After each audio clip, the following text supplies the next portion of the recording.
Ah non, ah non, ah non, non, non. Dire non à mon directeur, impossible, dit Julie. Il me fait confiance, il m'a permis d'évoluer à ce poste à responsabilité. Aujourd'hui, je manage le service. Quand il me demande de faire, je dois être capable de le faire, je ne dois pas le décevoir. Les derniers rayons de soleil éclairent la salle de formation. Je viens de présenter l'Amigui qui permet de dire non sans souci à n'importe qui et donc de gérer ses priorités sans ennui. Des 12 stagiaires de ce groupe, de nouveaux encadrants, Julie semble être de loin celle qui a le plus besoin de négocier des non argumentés. En effet, elle se plaint d'arriver tôt le matin, de partir 2 heures après tout le monde le soir, de ne pas arriver à tout gérer. Donc devant sa réticence, les autres membres du groupe qui subissent une Julie régulièrement débordée essaient de la convaincre de se faire aider de l'Amigui, grave urgent important, pour mieux négocier ses priorités. Rien n'y fait. Sauf que, un mois plus tard, lors de la nouvelle session, à peine posée sur sa chaise, la voilà qui s'agite et elle annonce avec fierté « Ça y est, j'ai dit non à mon directeur !»« Non !» s'exclame le groupe en chœur. Chacun de nous a en mémoire sa lourde réticence. Et elle nous raconte « Le mercredi qui suit les 3 jours de séminaire dernier, mon directeur m'appelle à 9 h et me dit « Bonjour Julie, je voudrais votre définition de fonction à midi sur mon bureau. » Je comprends que l'enjeu est de taille, nous dit Julie, parce que depuis quelque temps, Alexandre, mon collègue, manœuvre en mon absence auprès du directeur pour me piquer une bonne part de mes attributions.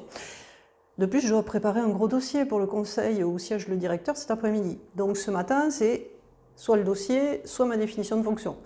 Aussi la boule au ventre, je me lance. Non, monsieur le directeur, vous n'aurez pas ma définition de fonction à midi. Je vous prépare le dossier X avec les dernières données pour le conseil cet après-midi. En revanche, si vous en êtes d'accord, comme ça me paraît plus grave, plus urgent et plus important que la rédaction de ma définition, je m'engage à vous amener celle-ci lundi à midi sur votre bureau. Et Julie stoppe là, le sourire aux lèvres, auquel nous restons suspendus en attendant qu'elle nous en dise un peu plus. Et Julie reprend. Je suis debout, face à lui, j'ai les jambes en coton, et je viens de lui dire non, et lui me regarde. Vous avez pris de la maturité. Et oui, chers leaders audacieux, avoir un collaborateur qui dit toujours oui, oui, c'est pas rassurant du tout, du tout. Parce que quelqu'un qui ne dit jamais non ne dit pas des vrais oui. Aussi, osez. Parce que vous avez des données que votre manager, votre leader, votre responsable ne peut pas imaginer. Donc si vous ne le confrontez pas, il ne pourra pas, et vous ne pourrez pas, prendre des décisions éclairées pour savoir des 2 choses qui sont à faire, celle qui est la plus grave, la plus urgente ou la plus importante. Voilà, chers leaders audacieux, sachez que quand vous osez vous affirmer, eh bien, c'est là qu'arrive le respect.